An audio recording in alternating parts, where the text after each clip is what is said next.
My name is Amanda Mitchell. I'm 28, and until recently, I ran a successful online marketing business. For 6 years, I financially supported my entire family, paid their mortgage, bills, everything.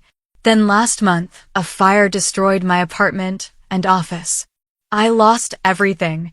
When I showed up at my parents' doorstep with nothing but a backpack of salvaged belongings, my own mother laughed in my face and said, "This isn't a shelter."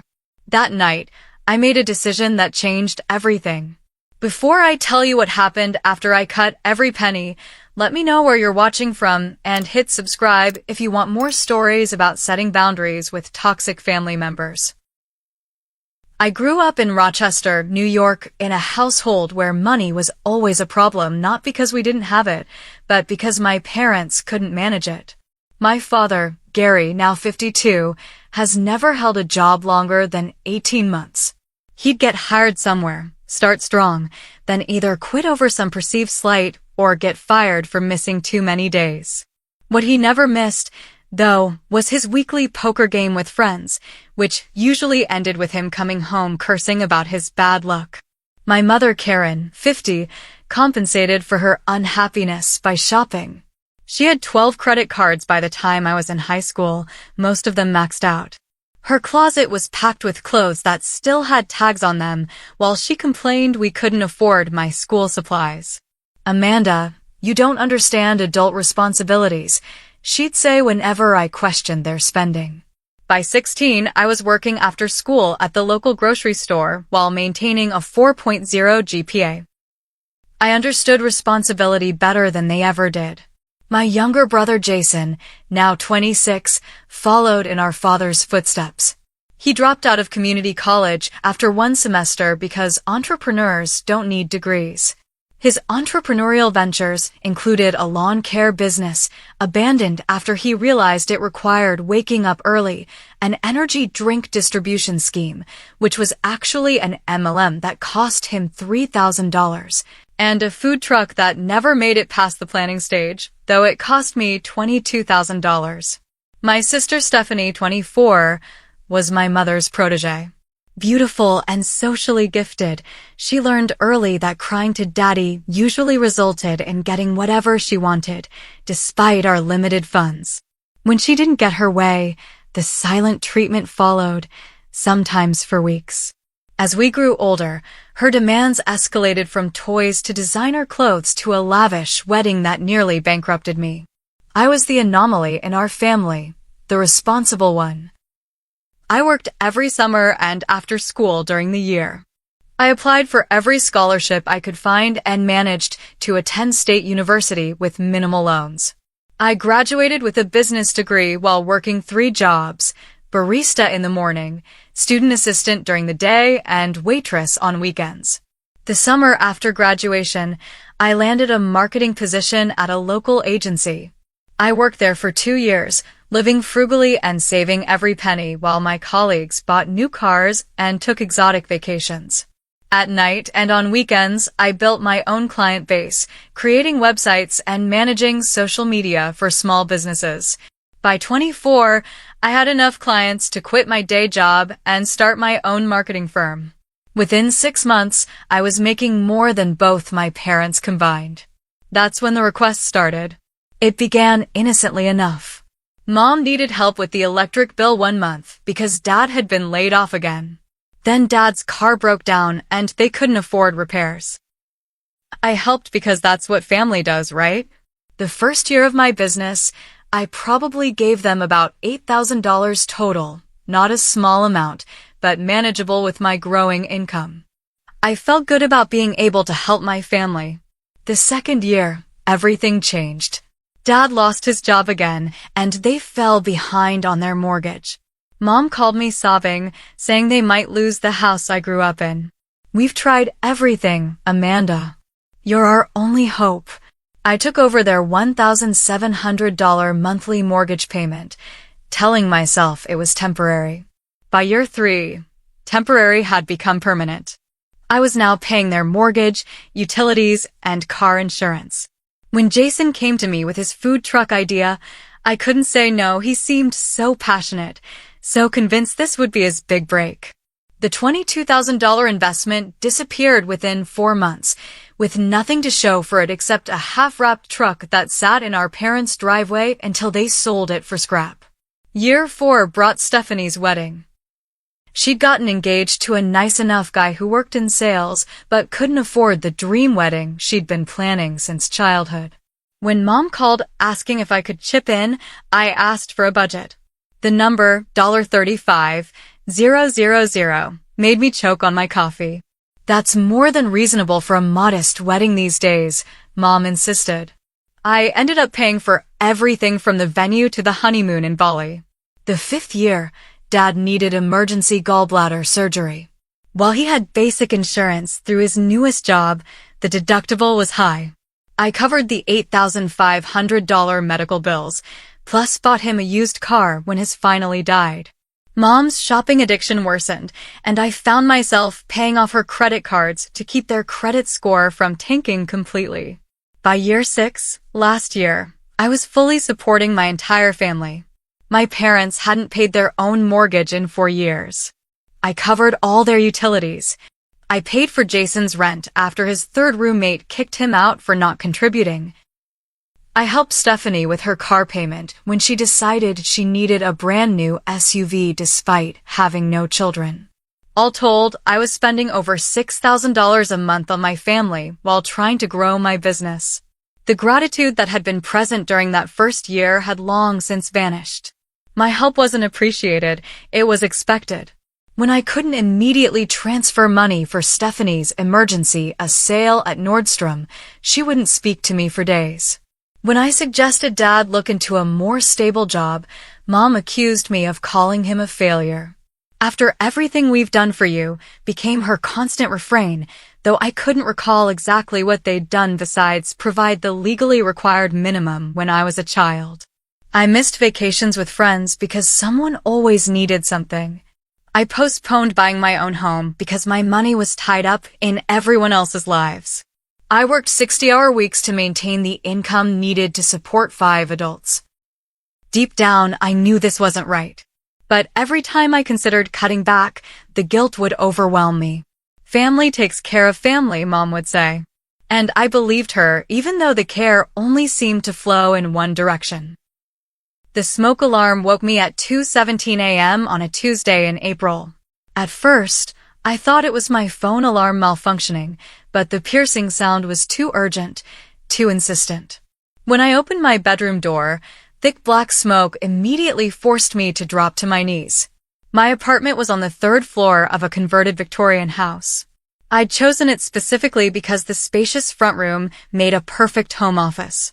I loved that old building with its ornate woodwork and bay windows. Now those same vintage features were turning it into a tinderbox. I crawled to the bathroom, soaked a towel in water, and covered my face. Through watering eyes, I could see orange flames flickering beneath the door that led to the hallway. The fire hadn't started in my unit. I later learned it began in my downstairs neighbor's kitchen when she fell asleep with oil heating on the stove, but it was spreading fast. My emergency exit was the fire escape outside my bedroom window. I grabbed my laptop bag, stuffed it with my passport, birth certificate, and the external hard drive where I backed up client files. I shoved my phone and charger in my pocket, slipped on the shoes beside my bed, and climbed out onto the metal landing. The night air was cool against my smoke-heated skin. From the fire escape, I watched in horror as flames engulfed the beautiful old building. Neighbors gathered on the lawn below, some crying, others filming with their phones. Fire trucks arrived with screaming sirens, but it was already clear they couldn't save the structure, only prevent the fire from spreading to neighboring buildings. A firefighter helped me down the last flight of stairs, asking if I was hurt. Besides some minor smoke inhalation and the shock pulsing through my body, I was physically fine. Emotionally was another story. I stood on the sidewalk for hours, wrapped in a Red Cross blanket, watching my home and office burn to nothing. By morning, all that remained was a charred skeleton of blackened wood and collapsed floors. The firefighters confirmed what I already knew. Everything inside was destroyed. My furniture, clothes, family photos, business equipment, paper files, all gone. The first blow came when I contacted my insurance company. I had renter's insurance, but it turned out the building owner had let his policy lapse 3 months earlier. My coverage was minimal without the landlord's policy to supplement it. The claims adjuster estimated it would take weeks, possibly months, to process even the limited payment I might receive. For the first 3 nights, I stayed at a hotel that cost $179 per night, an expense I couldn't sustain for long. My business operated primarily from my home office, and without my equipment and files, I couldn't work. While most of my client information was backed up online, my computer, professional camera, lighting equipment, and other tools were gone. I'd always been careful with money, but supporting my family had drained my savings. The emergency fund I once had was depleted after paying for Dad's car last year. I had about $3,200 in my checking account, enough for maybe 2 weeks of hotel stays and basic necessities, but not enough to put a deposit on a new apartment while maintaining my family's financial needs. My friends Megan and Tyler offered their couch for a couple of nights, but they lived in a tiny 1-bedroom apartment with barely enough room for themselves. I gratefully accepted, not wanting to impose for longer than absolutely necessary. By day 5 after the fire, I was running out of options. I'd applied for emergency assistance, but without dependent children, I wasn't high on the priority list. I'd called every affordable apartment in the area, but without proof of current employment. My business cards and marketing materials had burned. Landlords were hesitant. That's when I made the decision that seemed so obvious, I was almost embarrassed I hadn't thought of it immediately. After 6 years of supporting my family, paying their mortgage, utilities, car payments, and more, surely they would help me for a few weeks until I got back on my feet. I called my mother first, explaining the situation in detail. Her response was lukewarm at best. "Oh, that's terrible, honey. I'm so sorry to hear that." The sympathy in her voice didn't match her words. "You know, our spare room is being used for storage right now. And your father's been feeling under the weather. It's not really a good time." I was stunned. Not a good time? I'd been sending the money when it wasn't a good time for me for 6 years. But I held my tongue, thinking perhaps it was just the shock of the news. Maybe if I asked in person, explained how desperate my situation was, they'd understand. "I thought I might come over tonight," I said carefully, "just to talk about options." "Sure, honey. We'll be home." I borrowed Megan's car and drove the 30 minutes to my parents' suburban home, the home whose mortgage I'd been paying for 4 years. The spring evening was pleasant, with late-day sunlight warming the dashboard. I rehearsed what I would say, how I would explain that this was temporary, that I just needed a place to stay for a few weeks while I sorted things out. I wasn't asking for money, just a roof over my head, the roof I'd been paying for. As I pulled into their driveway, I felt a mix of relief and apprehension. The house looked the same as always, neatly trimmed lawn, maintained by a service I paid for, fresh paint from last summer, also my expense, and Mom's flower beds blooming with spring bulbs. My parents' 2 cars sat in the driveway, Dad's 2-year-old Ford, bought with my money, and Mom's SUV, monthly payments courtesy of me. I took a deep breath and got out of the car, clutching the backpack that contained everything I now owned in the world. Mom opened the door before I could knock, her eyes widening at my appearance. I hadn't had access to most of my clothes or makeup since the fire, and had been rotating between 2 t-shirts borrowed from Megan. My hair smelled faintly of smoke despite multiple washings. "Amanda, you look tired." She hesitated before stepping aside to let me in.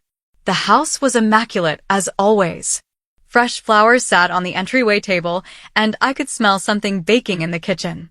The contrast between the comfort of this home and my current situation made my throat tighten. "Is Dad here?" I asked, following her to the kitchen. "In the living room, watching his shows." She gestured vaguely before opening the refrigerator. "Have you eaten? I could make you a sandwich."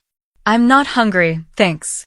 In truth, I hadn't eaten since morning, but food was the last thing on my mind. Dad barely looked up when I entered the living room. He was sprawled in his recliner. The one I'd bought him for Christmas last year, watching a baseball game on the large flat-screen TV that had been my gift after his promotion, which he'd lost 3 months later. "Hey, Dad." "Hey, kiddo." His eyes flicked to me briefly before returning to the game. "Heard about the fire. Tough break. Tough break." Like I'd lost a casual bet, not everything I owned. I sat on the couch and waited for Mom to join us. When she did, carrying a glass of wine for herself, but nothing for me, I launched into my carefully prepared speech. "As you know, I lost everything in the fire. My insurance is giving me problems, and it's going to be a while before I can get back on my feet." I took a deep breath. I was hoping I could stay here for a few weeks while I sort things out, just until I can find a new apartment and replace my work equipment. The silence that followed seemed to stretch for minutes, though it was probably only seconds. Mom took a sip of her wine, her expression shifting from feigned concern to obvious annoyance. "Amanda, you know we love you, but this just isn't a good time. Your father hasn't been feeling well, and we've converted the guest room into a storage space." "I could sleep on the couch," I said, desperation creeping into my voice. "Or clear out some of the storage. I don't need much space." "It's not just that," Mom continued, not meeting my eyes. "You know how your father values his routine. Having someone else here would be disruptive." I stared at her, unable to process what I was hearing. They had a 4-bedroom house. Besides their master bedroom, there was the guest room, now storage, Stephanie's old room, preserved like a shrine though she'd been married for 2 years, and Jason's room, which he still used occasionally when between apartments. "Mom, I have nowhere else to go," I said, my voice cracking. "I've lost everything." That's when she did it, she laughed. A short, dismissive laugh that cut through me like a knife. "Don't be so dramatic, Amanda. This isn't a shelter. You've always been resourceful. I'm sure you'll figure something out." In that moment, something broke inside me. 6 years of supporting them, of putting their needs before mine, of being the responsible one, and this was how they repaid me. "Do you realize," I said, my voice unnaturally calm, "that I've been paying your mortgage for 4 years? That I pay for this house you're refusing to let me stay in?" Mom's expression hardened. "That's different. We're your parents. We raised you. I've given you over $250,000 in the past 6 years. That's what family does," she snapped. "Don't throw it in our face. We would have done the same for you if we could. But they could now. They absolutely could help me now, and they were choosing not to." Dad finally spoke up, still not looking away from the television. "Your mother said it's not a good time, Amanda. Don't make this difficult." Just then, the front door opened, and Jason walked in. My brother had his own key to the house I paid for, apparently. "What's going on?" he asked, looking between us. Mom quickly explained that I'd dropped by after having some trouble with my apartment, conveniently leaving out that said apartment had burned to the ground. "So she wants to stay here," Mom finished, but I was explaining that we just don't have the space right now.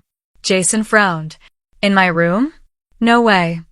I've got all my gaming equipment set up, and I'm hosting a tournament this weekend. You don't even live here." I couldn't help but shout. "I stay here all the time," he shot back. "It's still my room." I stood up, shaking with rage and disbelief. I have paid for everything for this family for 6 years. Everything. The mortgage on this house. The utilities. The lawn service. The car payments. Jason's rent when he got evicted. Stephanie's wedding. Dad's medical bills. I was crying now, tears streaming down my face. I lost everything in that fire. Everything. And you can't even offer me a couch to sleep on. Mom stood too, her face flushed with anger or embarrassment. I couldn't tell which. "That's enough, Amanda.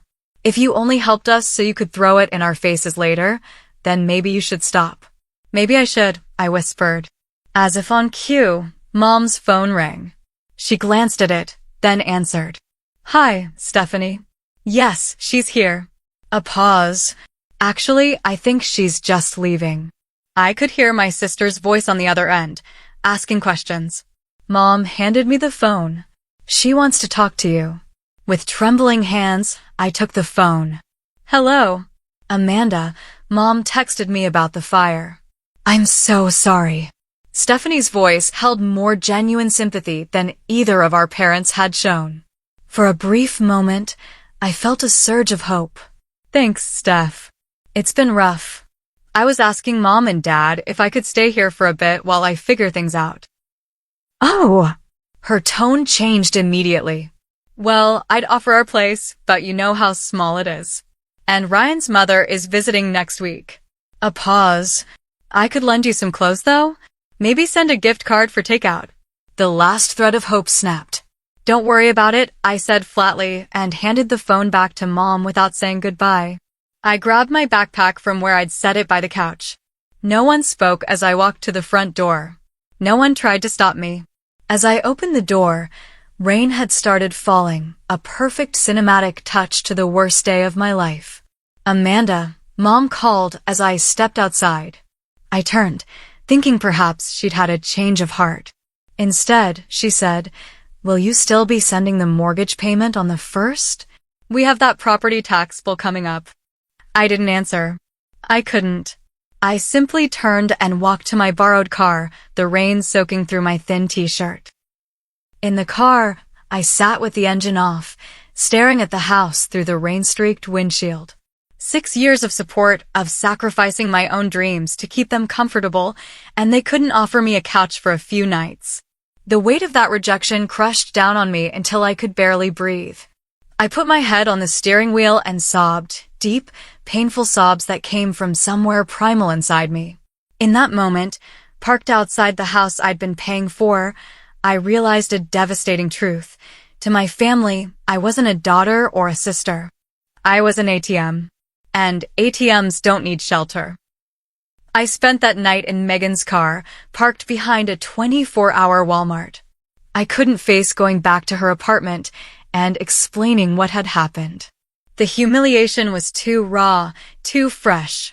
I reclined the driver's seat as far as it would go and tried to sleep, but my mind kept replaying my mother's laugh, my father's indifference, my siblings' selfishness. As the night stretched on, memories flooded back. The Christmas I'd worked through to finish a major client project, transferring money to my parents just in time for them to buy presents from Santa for Jason and Stephanie. The vacation to Bermuda I'd canceled because Dad needed dental work not covered by insurance. The countless weekends I'd spent helping Mom with household projects while my friends posted photos of their adventures on social media. Around 3 a.m., I opened the Notes app on my phone and began calculating.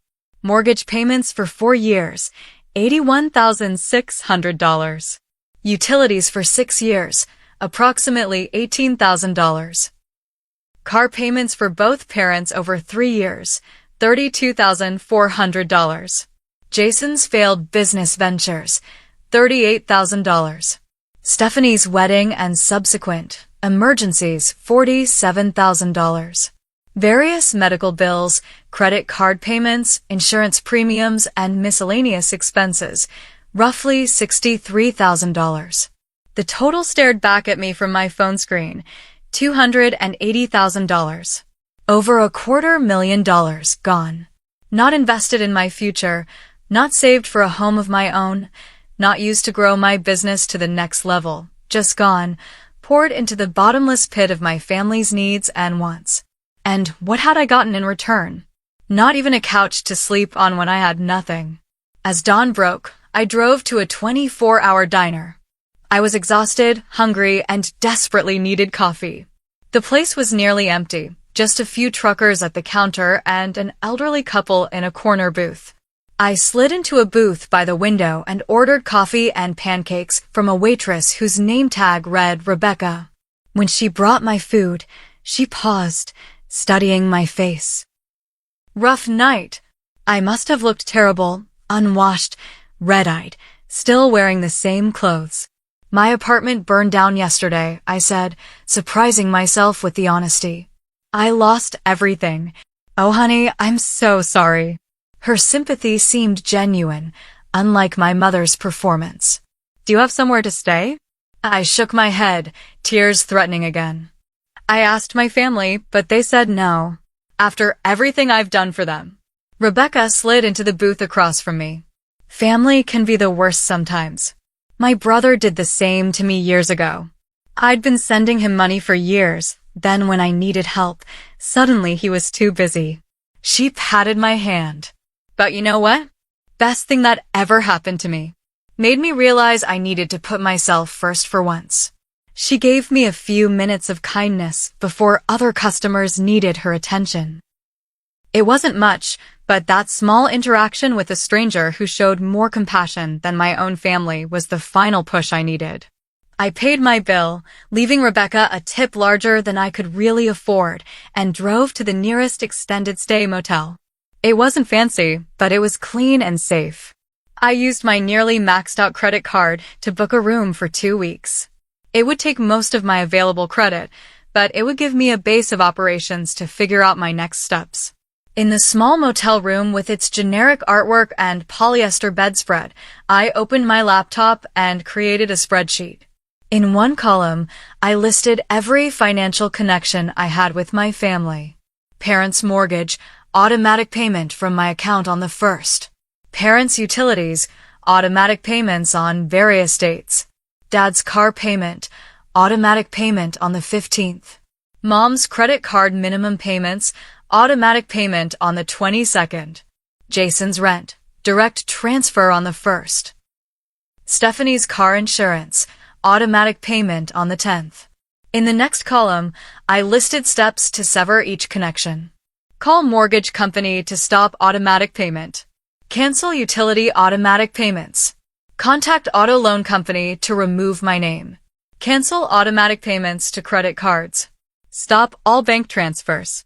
Document everything for legal protection. The plan was taking shape, but I needed to understand my legal obligations. Some quick research showed that since I wasn't a co-signer on the mortgage, just making payments, I had no legal responsibility to continue. The same was true for the utilities and Jason's rent. For accounts where I was an authorized payer, but not the primary account holder, I could simply remove my payment information. I was both exhausted and energized.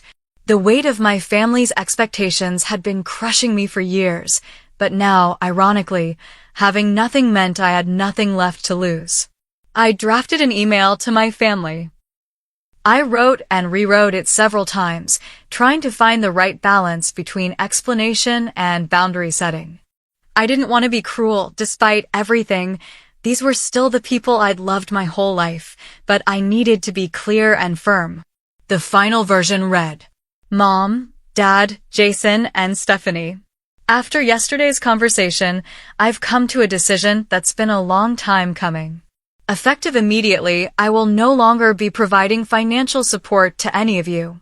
Over the past 6 years, I have given this family over $280,000. I have paid for everything from the mortgage to utilities to car payments to Jason's failed businesses to Stephanie's wedding. I have sacrificed my own financial security and future to keep you all comfortable. Yesterday, when I came to you having lost everything in a fire, you couldn't offer me even temporary shelter in the home I've been paying for. That showed me with perfect clarity where I stand in this family. I've already contacted the mortgage company, utility companies, and other services to remove my payment information. I've documented all past payments for my records. This isn't about revenge. It's about finally recognizing that this relationship has been entirely one-sided. I need to put myself first now, something I should have done years ago. Please do not contact me asking for money. My decision is final. Amanda. I didn't send it right away. Despite my resolve, this was a massive step. I closed my laptop and lay down on the motel bed, physically and emotionally drained. For the first time since the fire, I fell into a deep, dreamless sleep. When I woke hours later, the room was dark except for the glow of my phone showing multiple missed calls from my mother. I didn't listen to the voicemails or read the texts. Instead, I reopened my laptop, reread my email, and before I could second-guess myself, hit send. Then I blocked all their numbers on my phone. The strangest feeling washed over me, not satisfaction or vindication, but relief. Pure, overwhelming relief. I had nothing, but somehow I felt lighter than I had in years. I woke the next morning with a clear head and a sense of purpose I hadn't felt in years. The weight that had been pressing down on me, the constant worry about my family's finances, the strain of working endless hours to support 5 adults, was lifted. I still had enormous challenges ahead, rebuilding my business, finding permanent housing, replacing everything I'd lost. But for the first time in a long time, the only person I needed to worry about was myself. My first stop was the bank. I'd been using the same regional bank since college, and over the years had added my parents as joint account holders on my main checking account in case of emergency. This had evolved into them having complete access to withdraw funds whenever they wanted, which they did, frequently, for emergencies that ranged from actual car repairs to concert tickets. Jessica, the bank manager, recognized me immediately. "Amanda, I heard about the fire. I'm so sorry." I thanked her and explained that I needed to make some changes to my accounts. I'd like to close all my current accounts and open new ones today, if possible. She looked surprised. "All of them? May I ask why?" I hesitated, embarrassed to admit how I'd allowed myself to be taken advantage of for so long. But Jessica had seen the patterns in my accounts, the large withdrawals, the constant transfers to my family members. "My family situation has changed," I said carefully. "I need to separate my finances completely." Understanding dawned in her eyes. "I see. We can definitely help with that." For the next hour, Jessica helped me close my existing accounts and open new ones with enhanced security features. She made sure my direct deposits from clients would transfer to the new accounts and helped me order new debit and credit cards. "Is there anything else we can do to help?" she asked as we finished the paperwork. "Actually, yes. Can you print statements showing all the transfers I've made to these accounts over the past 6 years? I showed her the list of my family members' account numbers. "I need documentation of everything I've paid." Jessica nodded. "For legal purposes?" "Just in case," I replied. My next stop was the mortgage company. I'd been making payments on my parents' house through automatic withdrawals from my account. The customer service representative initially seemed confused by my request. "You want to remove the automatic payment, but you're not the mortgage holder?" "That's correct. I've been making payments on behalf of my parents, but I'll no longer be doing so." "I see. Are they aware of this change?" "They will be," I said firmly. "I'm not responsible for their mortgage. I've been helping voluntarily, and that help is ending." After verifying my identity as the payment source, they processed my request. I asked for, and received, a statement showing all payments made from my account over the past 4 years, totaling $81,600. Throughout the day, I methodically worked through my list. I called each utility company, car loan provider, and credit card company. I removed my payment information from every account. Some were easy. I simply canceled the automatic payments. Others required more explanation, but none could force me to continue paying for accounts that weren't in my name. One by one, I severed the financial ties that had bound me to my family's endless needs. With each call, each form, each confirmation email, I felt more in control of my own life. By late afternoon, I'd worked through most of my list. My phone had been buzzing constantly. My family had discovered they couldn't access my bank accounts and were trying to reach me. I'd unblocked their numbers to document the harassment, but wasn't answering calls or responding to messages. The most difficult call was to the student loan company where I was a co-signer on Jason's loans he'd stopped paying on years ago, leaving me to cover the payments to protect my credit score. I couldn't simply remove myself as a co-signer, but I did set up a minimum payment plan that would keep the account from defaulting while I explored legal options for removing my name entirely. After working through my financial to-do list, I made one final call to a legal aid service that offered free consultations. I explained my situation to the attorney who took my call, asking if there was anything else I needed to do to protect myself. "You've done most of the right things already," she assured me. The documentation of past payments was especially smart. Since you weren't contractually obligated to make these payments, with the exception of the student loan you co-signed, you have no legal responsibility to continue. What if they claim I promised to keep paying? Or that the money was a loan they intended to repay? Without written agreements, those would be difficult claims to prove. The pattern of payments over 6 years with no repayment suggests these were gifts, not loans. But if you're concerned, send a clear written statement that you will no longer be providing financial support. Actually, can you email them something to that effect? I already did last night. Perfect. Save that email and any responses. If they make any threats or continue to harass you, you might consider a cease and desist letter, but let's hope it doesn't come to that.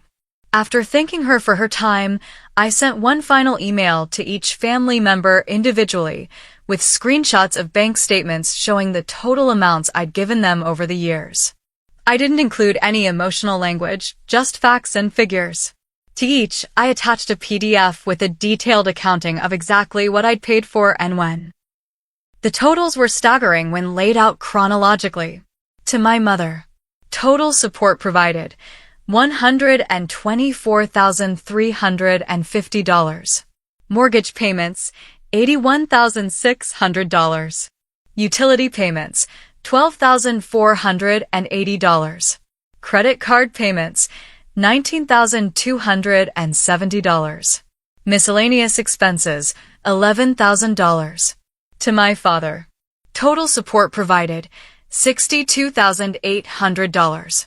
Car payments, $18,400. Medical bills, $21,400. Personal loans, $23,000.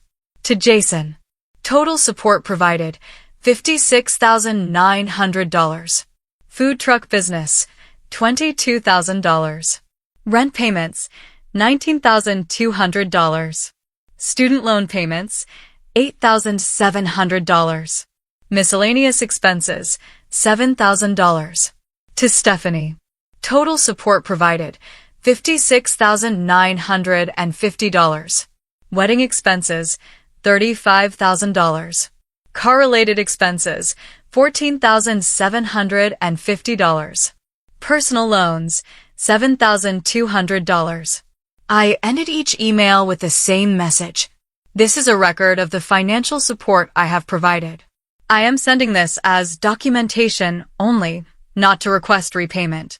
As stated in my previous email, I will no longer be providing financial assistance of any kind.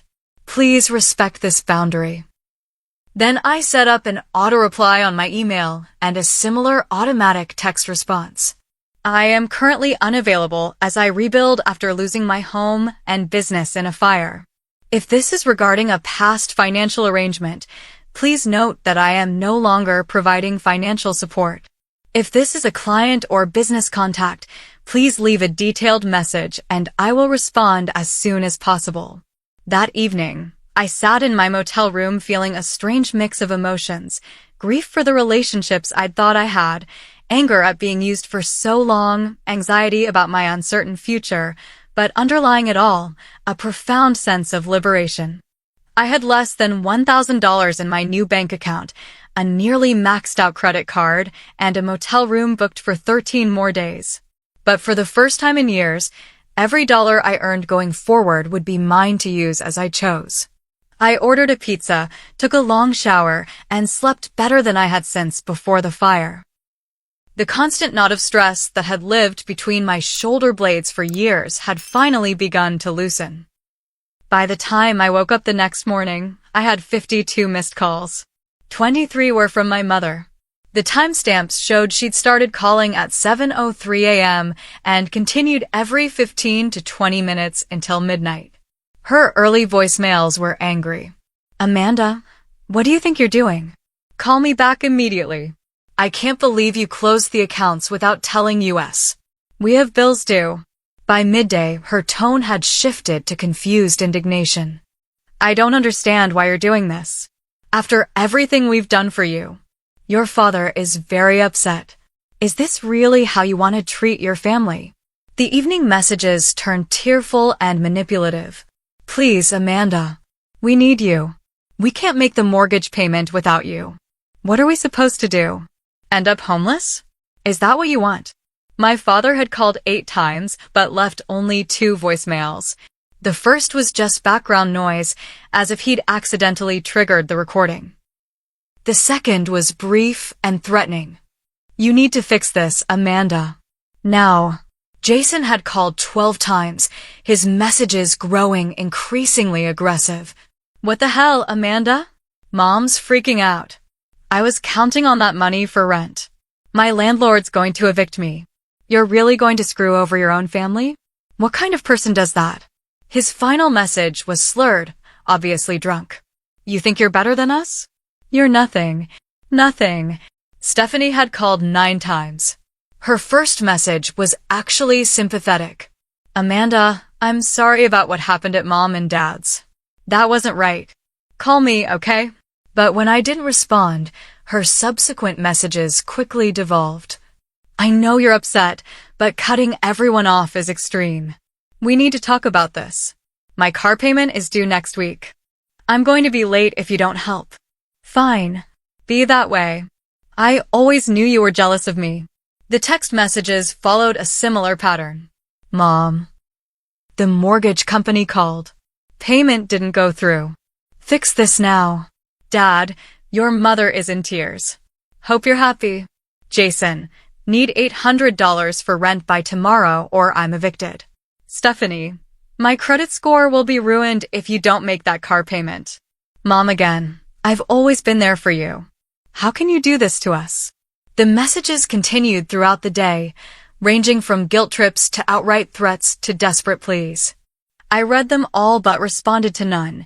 Each message only confirmed what I already knew. They didn't care about me, only what I could provide for them. By the afternoon, the tone of the messages began to shift. Reality was setting in. Mom, maybe we can work something out. You could pay just the mortgage and we'll handle the rest. Dad, your mother says I should apologize. So I'm sorry you felt unwelcome. Jason, look, I was drunk last night. Didn't mean what I said. But seriously, I need help with rent. Stephanie, I talked to Mom. She was wrong not to let you stay. You can stay with Ryan and me if you still need to. Too little, too late. Their sudden concern for my welfare was transparently self-serving. They weren't worried about me. They were worried about their comfortable lives crumbling without my financial support. Meanwhile, I had my own problems to solve. I needed to rebuild my business from scratch. Most of my clients had been understanding about the fire, but I needed to get back to work as soon as possible. I used some of my remaining cash to buy a basic laptop, nothing fancy. Just enough to handle design software and video calls. The public library became my office. I spent hours there each day, reaching out to clients, explaining my situation, and assuring them I could still meet their needs despite my personal setbacks. Some were sympathetic and patient.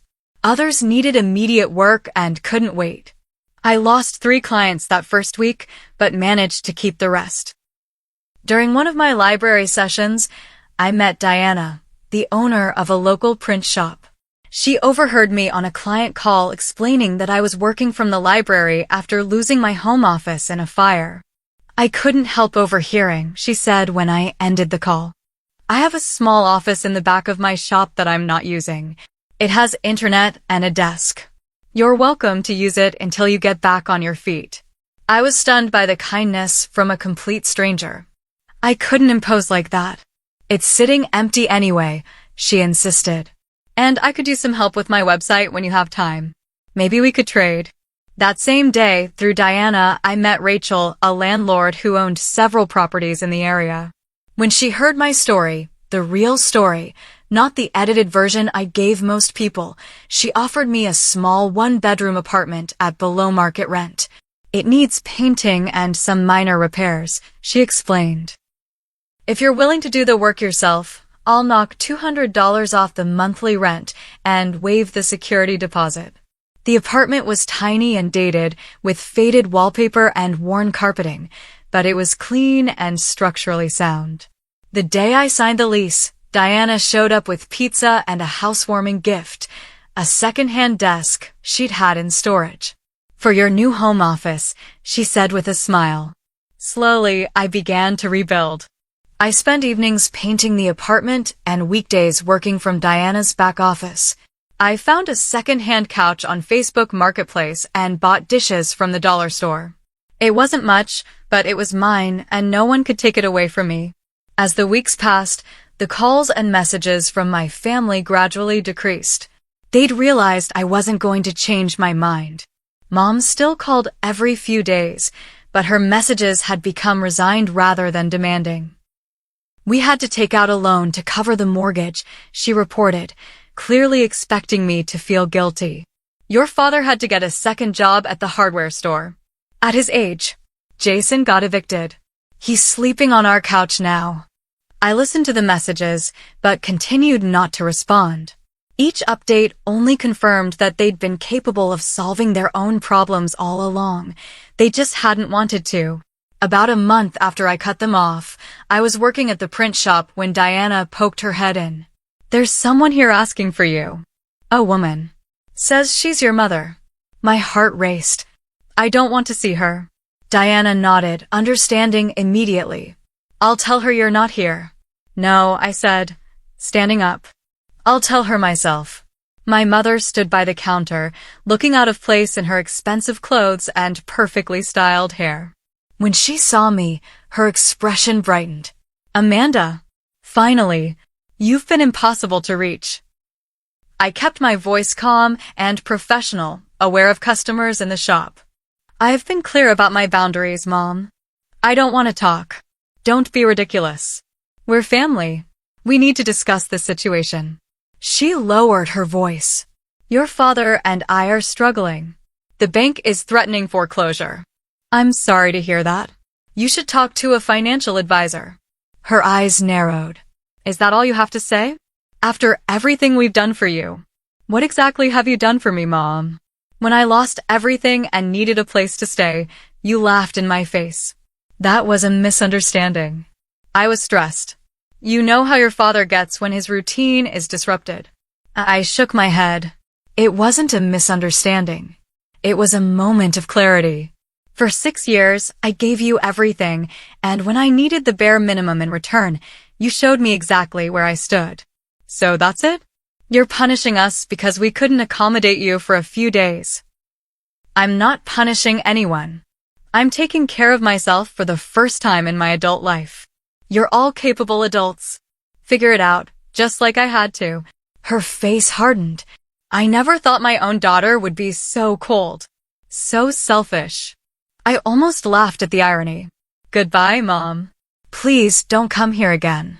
As she stormed out, Diana approached with a supportive smile. You okay? I took a deep breath, surprised to find I actually was. Yeah, I really am. The confrontation with my mother was the last direct contact I had with my family. Through mutual acquaintances, I heard that my parents had indeed taken out a home equity loan to cover their expenses. Jason had found a job at a call center, and Stephanie and her husband had downsized to a smaller apartment. They were managing, just as they could have all along if they hadn't had me to rely on. As for me, I was rebuilding too. My insurance finally paid out a modest settlement for the fire. It wasn't enough to replace everything I'd lost, but it gave me a financial cushion. My client base was growing again, and Diana had referred several local businesses to me for marketing work. The apartment I'd initially seen as temporary was starting to feel like home. I'd painted the walls sunny yellow, hung thrift store art, and filled a small bookshelf with new copies of my favorite books, the first non-essentials I'd allowed myself to buy. For the first time in years, I was living within my means and saving for my own future. No more luxury cars for my father. No more designer clothes for my sister. No more bailing out my brother's harebrained schemes. Just me, taking care of me. 6 months after the fire that had destroyed my old life, I realized I didn't want that life back anyway. The fire had burned away more than my possessions. It had incinerated the unhealthy dynamics that had been suffocating me for years. Sometimes losing everything is the only way to discover what you really need. It's been exactly 1 year since the fire that changed everything. As I sit in my apartment, my real home now, not just a temporary shelter, I barely recognize the person I was 12 months ago. The woman who sacrificed everything for people who gave nothing in return seems like a stranger to me now. My new place isn't fancy, but it's mine in a way my old apartment never was.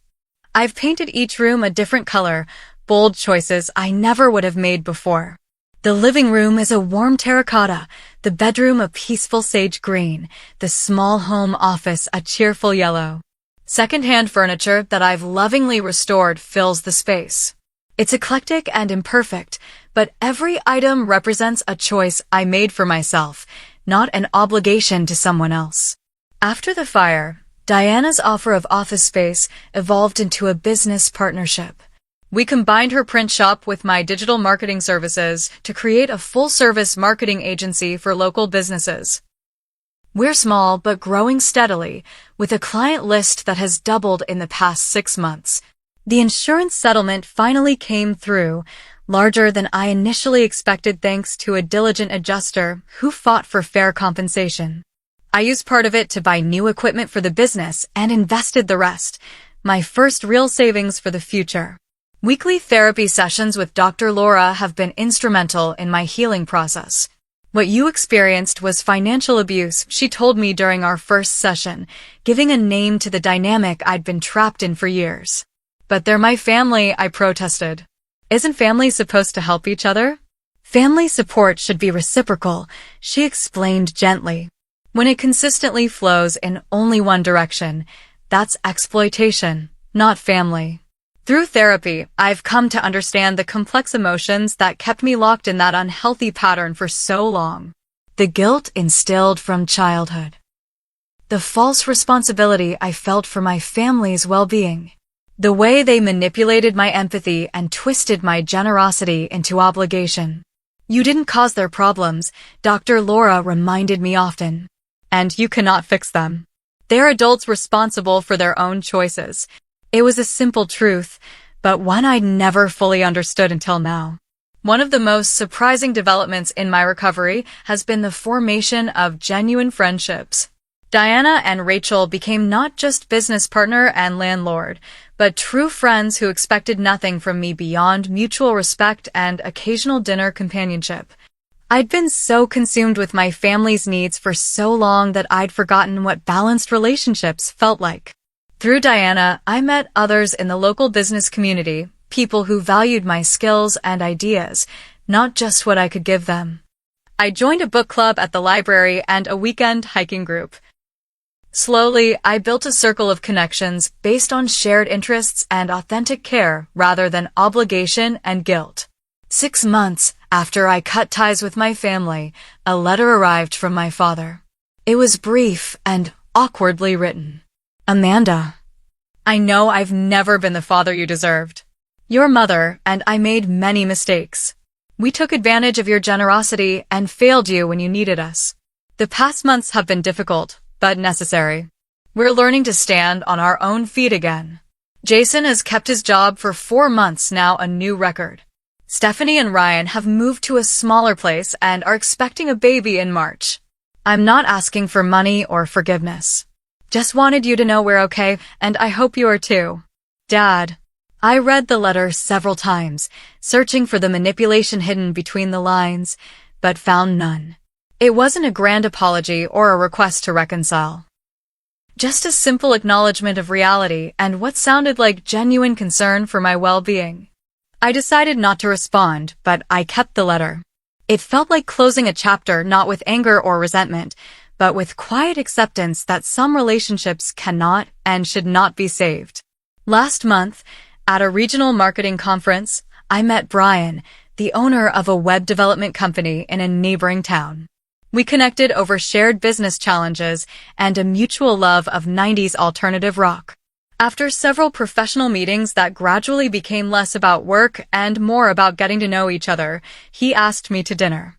On our third date, I told him everything about the fire, my family, the years of financial abuse, and my decision to cut ties. I expected judgment or at least discomfort, but he listened with genuine empathy. My college roommate went through something similar with his parents, Brian shared. It took him years to establish boundaries. I saw how hard it was, but also how necessary. What struck me most was Brian's respect for my decisions. He never suggested I should reconcile or forgive and forget. He understood that some bridges aren't meant to be rebuilt. As our relationship has developed, I've discovered what healthy support actually looks like. When I mentioned wanting to expand our agency's services, Brian offered to introduce me to potential clients, not by taking over or funding the expansion, but by making connections and sharing knowledge. When I had a minor car accident, he drove me to appointments and brought soup, but never made me feel indebted. It's a partnership of equals, not a one-way stream of sacrifice. The difference is profound. The 1-year anniversary of the fire seemed like the right time for reflection, so this morning I hiked to a scenic overlook outside town. Sitting on a boulder with the valley spread out below me, I thought about everything I'd lost and gained in the past year. I lost my apartment, my possessions, and my dysfunctional family relationships. I gained self-respect, genuine friendships, and a clearer understanding of my own worth. The material losses were difficult, but ultimately replaceable. The psychological gains were priceless. In the distance, I could see the town where my parents still lived in the house I'd paid for. I felt no urge to drive there, no pull of guilt or obligation. That chapter was closed. My phone buzzed with a text from Brian. Hope the hike is giving you the perspective you wanted. Dinner later. I smiled and replied yes before tucking the phone away and turning my attention back to the view. The sky was impossibly blue, the valley lush with summer growth. Everything was exactly as it should be. I've learned that family isn't defined by blood or obligation. Family consists of the people who support you when you're in need, not because they expect repayment, but because they value you as a person. By that definition, I've built a truer family in the past year than I had in the 28 years before. The fire destroyed my home, but illuminated a truth I needed to see. Sometimes losing everything is how you find what truly matters. Have you ever had to set difficult boundaries with family members who took advantage of your generosity? Or have you lost something important only to realize it was actually holding you back? I'd love to hear your stories in the comments below. And if this story resonated with you, please hit that like button and subscribe to hear more about my journey toward building a healthier, happier life on my own terms. Thank you for listening, and remember, you deserve relationships that lift you up, not drain you dry.